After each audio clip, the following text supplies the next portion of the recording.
Hola a todos los amantes y curiosos de la historia. Bienvenidos a mi canal. Hoy os traigo la vida de María Amalia de Sajonia. Ella fue una princesa que se acabaría convirtiendo en reina consorte de España, aunque en un principio también lo sería de Nápoles y de Sicilia. Pero a pesar de ser una reina un tanto amargada que estaba sumida en una profunda pena, ella sería vista por su marido como un verdadero ángel. Esta biografía es realizada por petición de Elisa Araneda, Guido, Marc Valencia, Andrea Díaz y Joaquín Murrieta.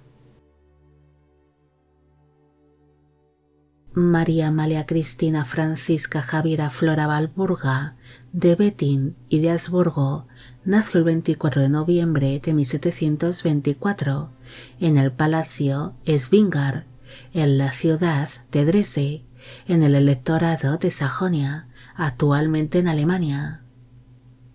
Fue hija del rey Augusto III de Polonia y de la esposa de este, la reina María Josefa de Austria. El matrimonio tuvo 15 hijos en común, siendo María Amalia la quinta de sus vástagos. Cuando la niña nació, sus padres aún no eran reyes de Polonia, sino que eran electores de Sajonia,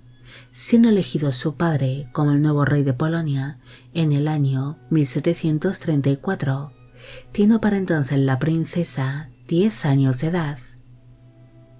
María Amalia pasó sus primeros años de vida en la corte que poseían sus padres en Dresde, pero después, tras convertirse sus progenitores en los nuevos reyes de Polonia, creció entre las cortes de Dresde y Varsovia. La princesa recibe una educación clásica basada en modales, religión, bordado, arte, música, danza, literatura e idiomas. María Amalia creció en un ambiente religioso, serio y disciplinado, asumiendo desde pequeña sus futuras obligaciones como consorte,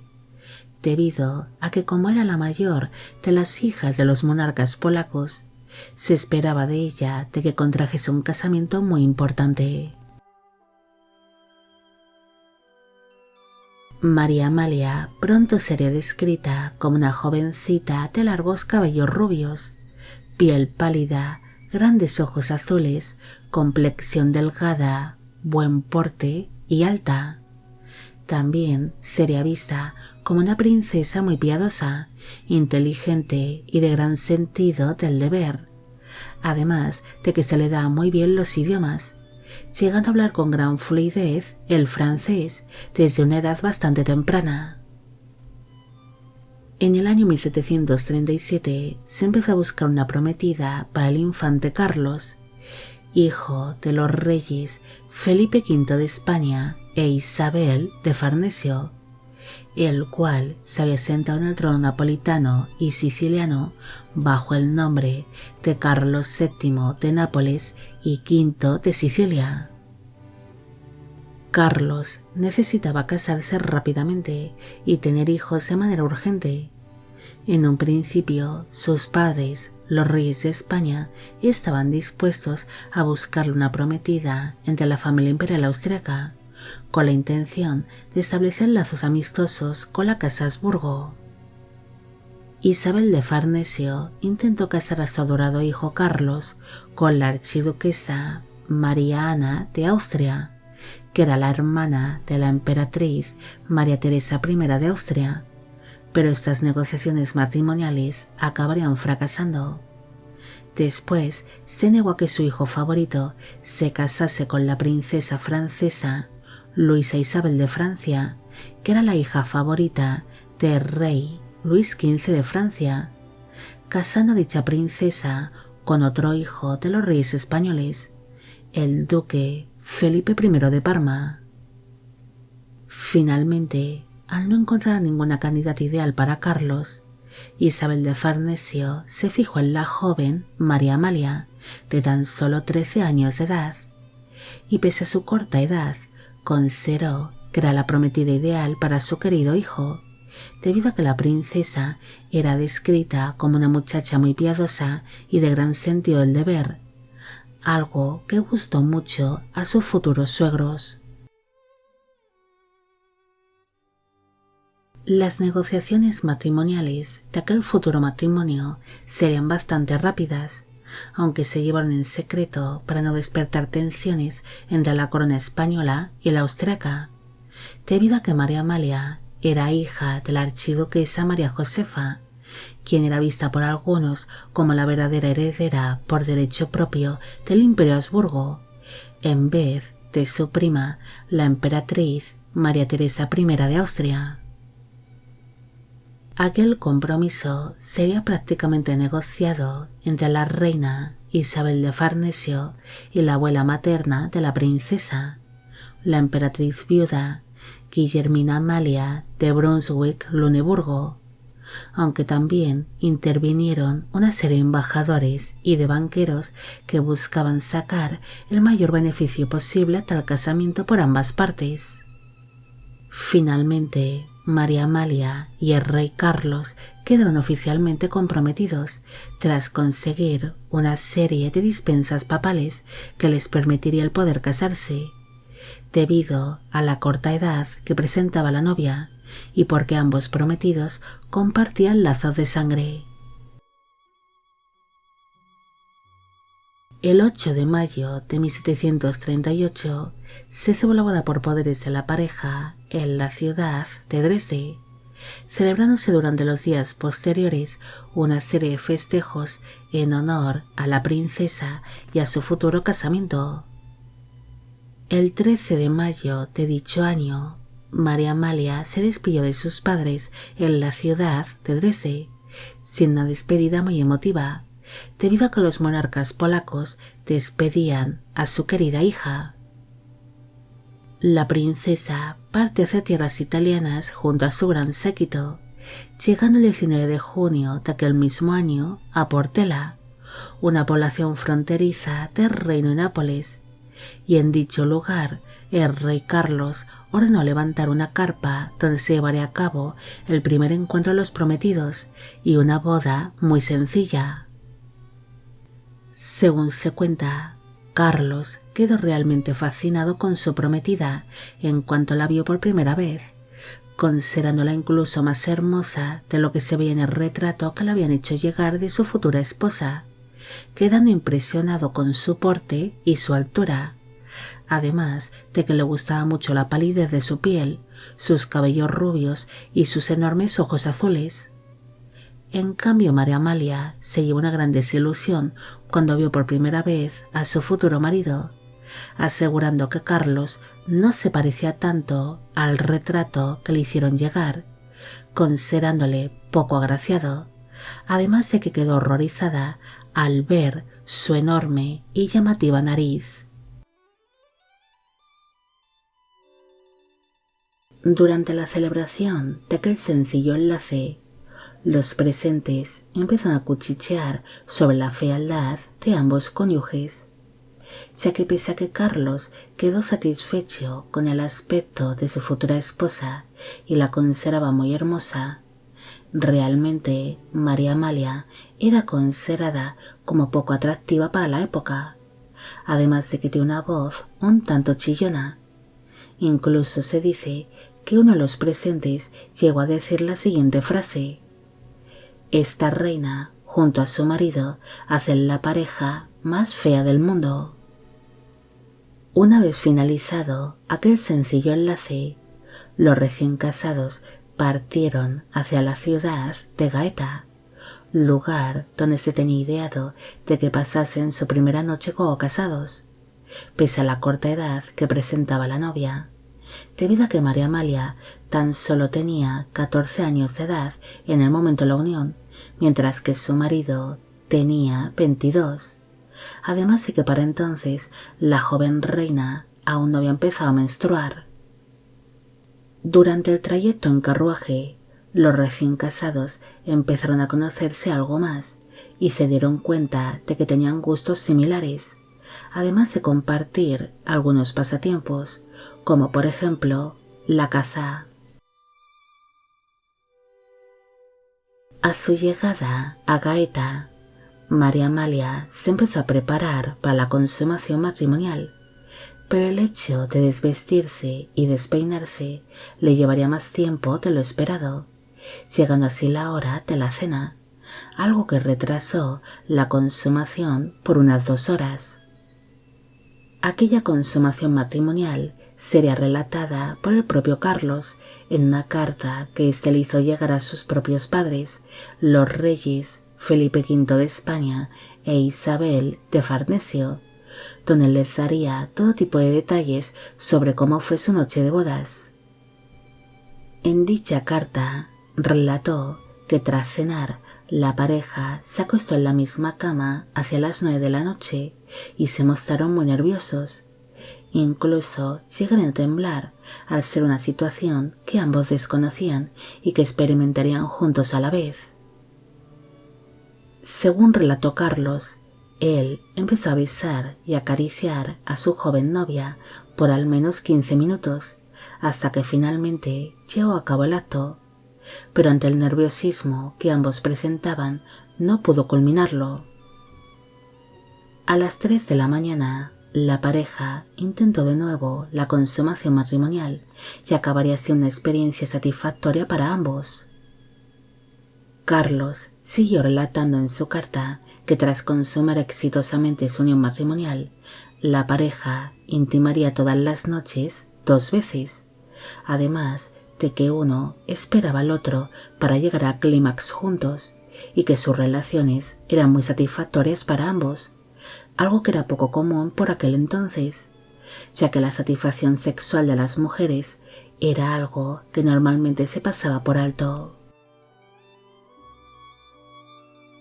El 4 de julio de 1738, los recién casados hicieron una entrada triunfal en la ciudad de Nápoles, donde serían muy bien recibidos por el pueblo, celebrándose grandes festejos de bienvenida en honor a la nueva reina consorte. Ambos cónyuges pronto se mostraron como un matrimonio unido y feliz. Ellos se irían conociendo poco a poco durante su luna de miel, enamorándose perdidamente el uno del otro. Además que cabe destacar de que su marido Carlos siempre la sería fiel de por vida, algo que era bastante extraño para la época. El matrimonio solía compartir muchos pasatiempos, siendo habitual que María Amalia acompañase a su esposo durante las cacerías, además de que solían hacer algunas excursiones por la naturaleza o iban juntos a pescar, siendo descrita la reina como una ágil amazona sobre su montura. En un principio, los monarcas se comunicaban solamente en francés, debido a que era el único idioma que tenían en común, pero María Amalia pronto aprendió a hablar el italiano, llegando a dominar dicho idioma enseguida, gracias a la facilidad que tenía para aprender otras lenguas. María Amalia empezó a intimar con su marido cuando era prácticamente una niña, debido a que aún no había empezado a menstruar cuando se casó. Aún así, el matrimonio siguió compartiendo el mismo lecho todas las noches, y no sería hasta unos meses después de haberse celebrado su casamiento que la reina empezó a menstruar, una noticia que fue recibida con gran alegría, ya que al fin la pareja podría concebir a su ansiada descendencia. Hacia finales del año 1739, la reina anunció que se encontraba encinta, otra noticia que fue muy bien recibida tanto por su corte como por las familias de ambos cónyuges, alumbrando en el año 1740 a una niña que se llamó María Isabel Antonia. María Amalia tan solo tenía 16 años de edad cuando experimentó su primer parto, siendo este demasiado costoso para ella. Es más, se llegó a temer por su vida, debido a que empezó a sufrir de altísimas fiebres tras el alumbramiento, y pese a que logró recuperarse, su salud se volvió muy frágil, padeciendo para el resto de su vida de continuos catarros y de dolores de estómago. En el año 1742, la reina alumbra a su segunda hija, llamada María Josefa Antonia. Tras experimentar este segundo parto, la reina volvió a sufrir de altísimas fiebres y de nuevos catarros que ocasionaron que se llegase a temer de nuevo por su vida. Además, su segunda hija murió con apenas 3 meses de vida, siendo su pérdida un duro golpe para la reina, quien se sumiría en una profunda pena. Tras perder a su segunda hija, María Amalia se quedó de nuevo embarazada,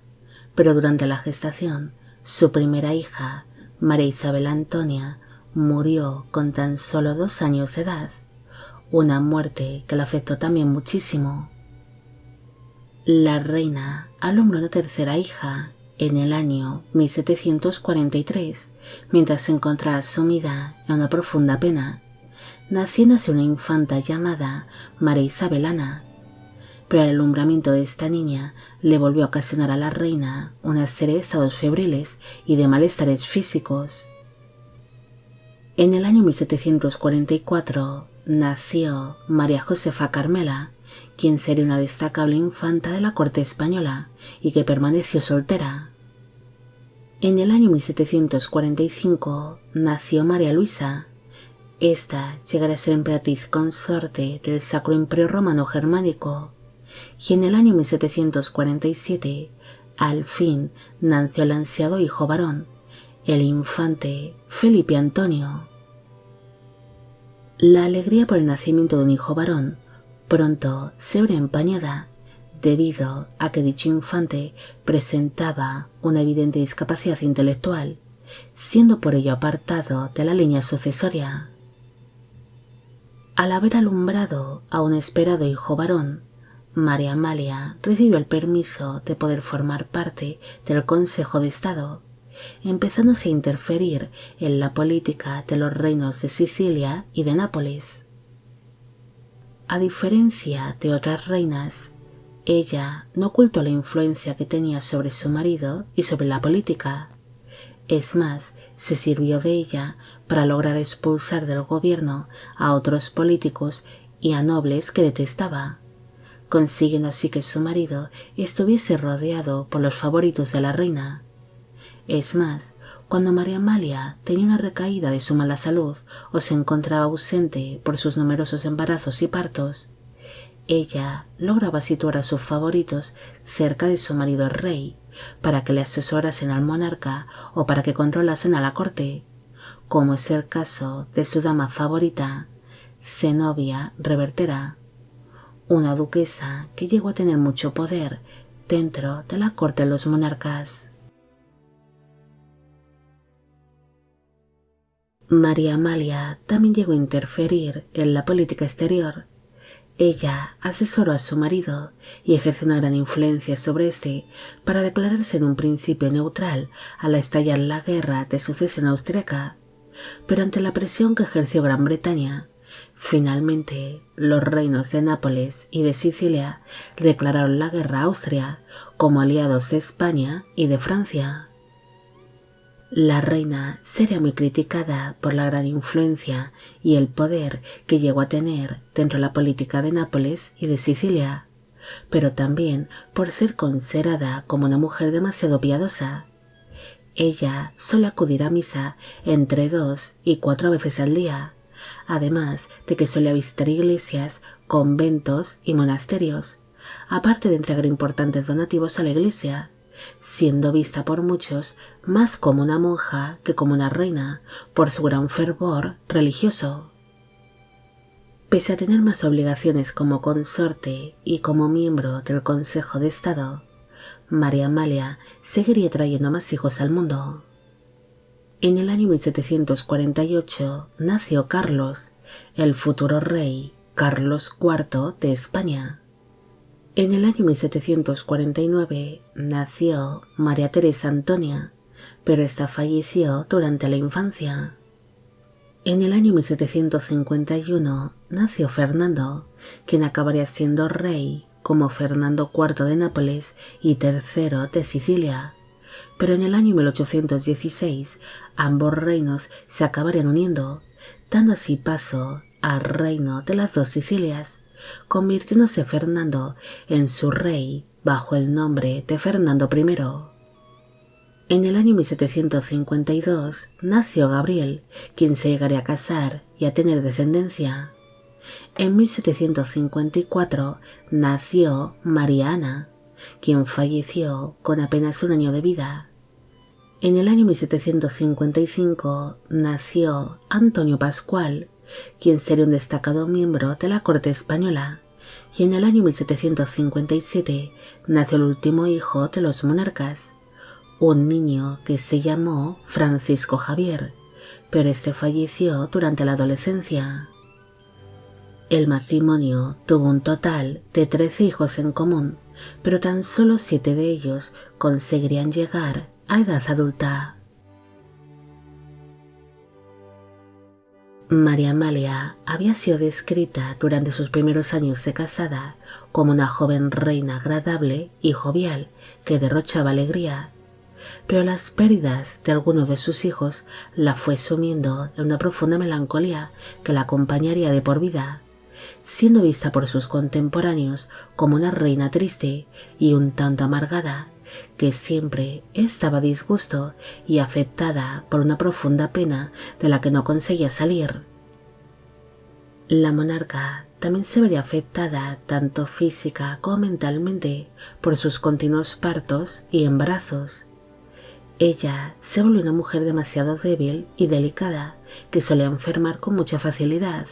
sufriendo de continuos malestares físicos, fiebres, migrañas y de problemas tanto pulmonares como estomacales, además de que su cuerpo se resintió bastante.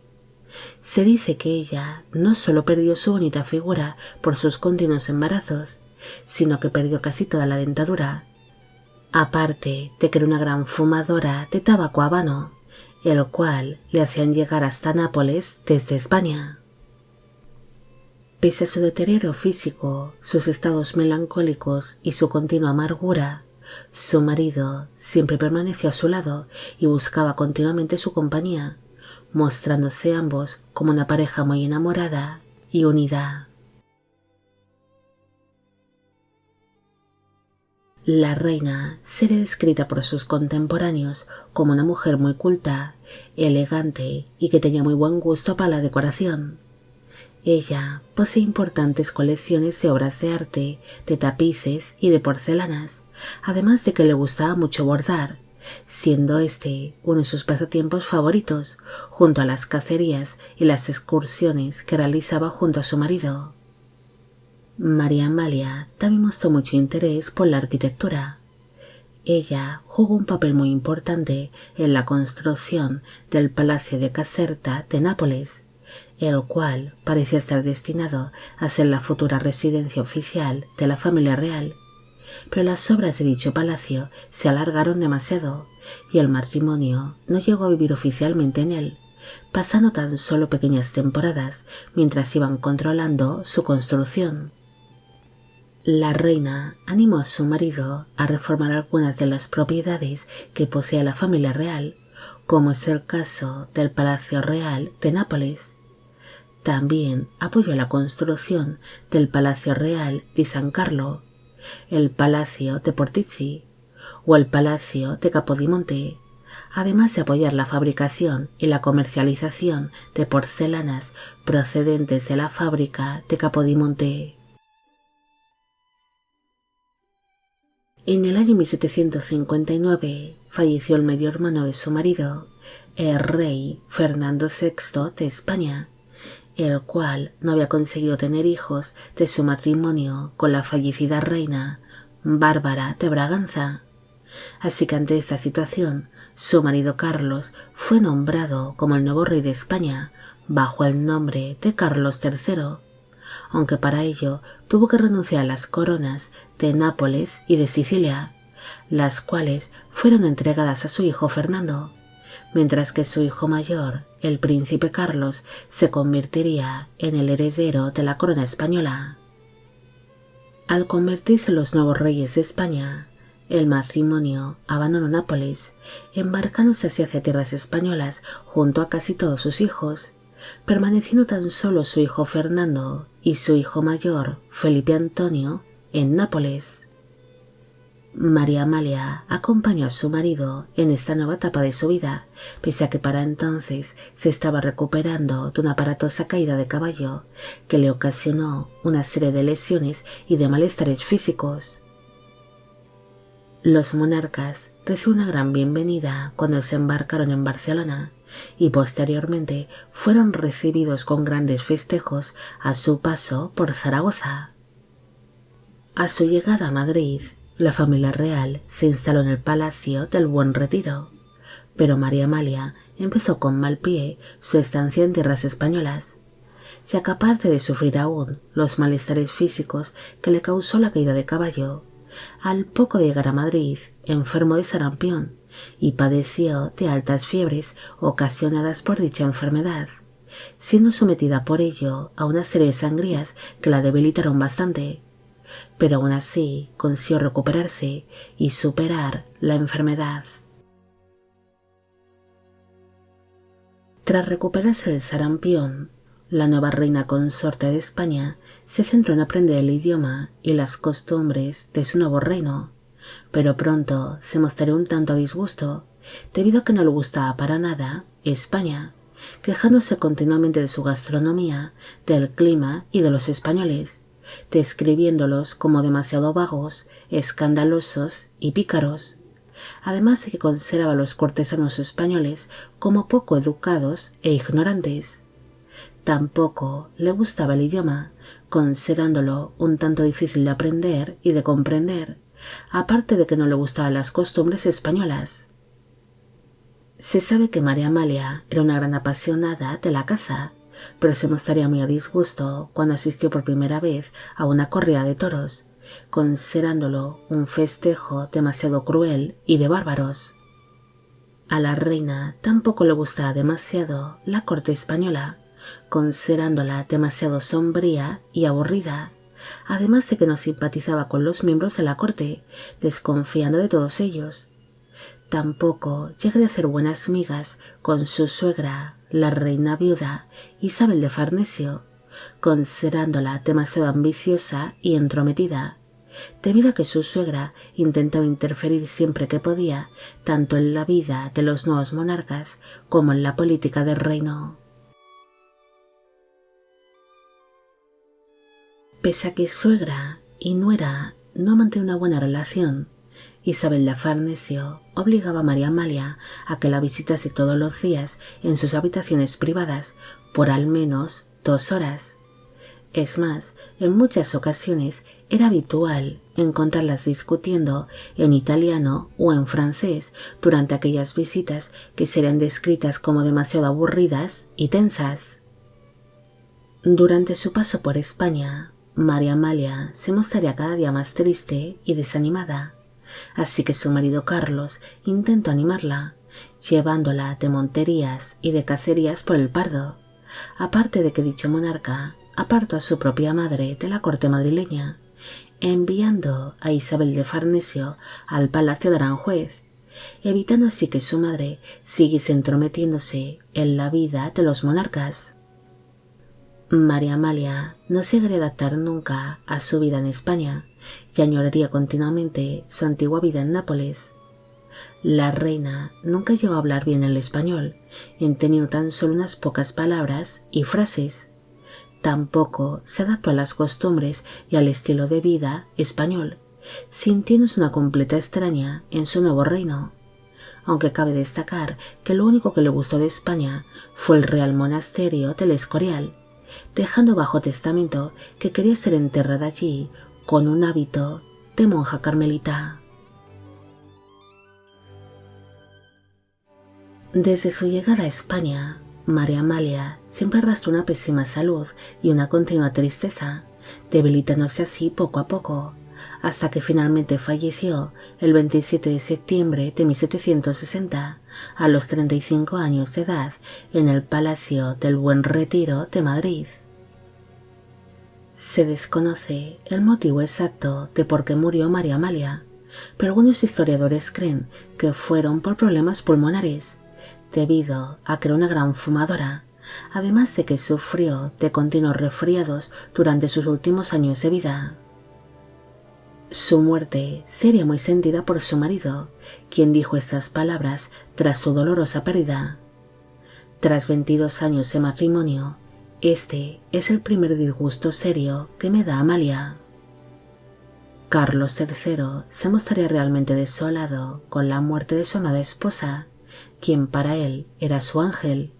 permaneciéndola siempre fiel incluso después de enviudar, debido a que no se volvió a casar, pese a que le ofrecieron la mano en matrimonio de distintas princesas importantes de la época, además de que tampoco tomaría ningún amante. Sin María Amalia, la vida de Carlos III ya no sería la misma, pero aún así celebraría cada año grandiosos festejos navideños en honor a su difunta esposa, ya que se sabe que a la reina le encantaba dicha festividad. Es más, pese a que su estancia en España duró tan solo un año, ella es recordada por introducir la costumbre de montar el Belén cada Navidad, que era una tradición napolitana. María Amalia fue una princesa que, como otras tantas, fue entregada en matrimonio solo por intereses políticos, convirtiéndose en reina consorte de Nápoles y de Sicilia cuando era prácticamente una niña. Ella se casó cuando aún no menstruaba y, a diferencia de otras princesas casadas a una edad demasiado temprana, ella consumó su matrimonio cuando aún no estaba preparada para poder concebir hijos, iniciándose así junto a su marido en las artes amatorias cuando su cuerpo aún no estaba desarrollado para ello. Pese a que María Amalia logró tener un matrimonio dichoso en todos los sentidos, ella no fue feliz. La reina amaba a su marido y ambos estarían muy unidos, pero las prematuras muertes de sus hijos y todos aquellos embarazos la afectaron demasiado, tanto física como mentalmente, sufriendo una pésima salud a lo largo de su matrimonio, además de estar sumida en una profunda pena, empezando a ser vista como una reina triste y amargada que siempre estaba a disgusto con todo, especialmente desde que llegó a España,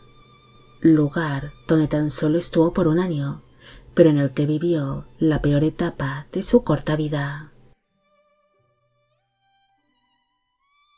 Bueno, amigos, llegamos al final de la vida de María Amalia de Sajonia. Espero que os haya gustado esta historia y espero a que todos los que me pedisteis de que hiciese un vídeo sobre ella también. Al inicio solo he mencionado a las 5 primeras personas que hicieron esta petición, para no hacer una introducción demasiado larga y aburrida.